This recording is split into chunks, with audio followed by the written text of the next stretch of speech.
Hey everybody, what's up and welcome back to today's video guys. And today guys, I'm going to go ahead and be showing you how to find the product number of an item on Shein.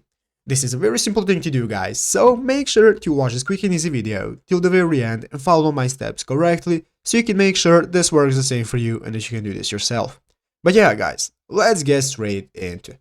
So guys, the first thing you want to do is go ahead and open up the official Shein application on your mobile phone, and after opening up the application guys, go ahead and log into your account if you haven't already.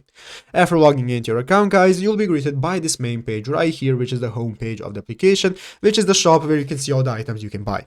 So if you look at the bottom of the screen, you can see all the sections and pages that you can access, such as the shop section. Here we have the categories, the new, cart, and here we have the profile option.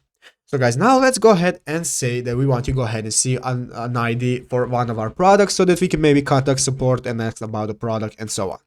So guys, the first thing we have to do is go ahead and find that product. So guys, go ahead and open up the section where the product is. As you can see, let's say I want to find the product ID of this product right here. I'm going to go ahead and open it up by clicking on it. After opening it up guys, this will now show us the product, and we can go ahead and scroll down under the image until we find this option right here. Scroll down until you find description. So guys, what we want to do is go ahead and click on the description. Click description guys, and now you can see in this new menu that appears under description, you can find that the last option has the name item ID. So as you can see, here is the item ID. You can copy it or you can just remember the item ID and then you can use it for whatever you need. But yeah guys, basically that is it. That is where you find the item ID. So I hope this video was helpful. If it was, make sure to leave a like, subscribe to the channel. So guys, thanks for watching, take care and bye.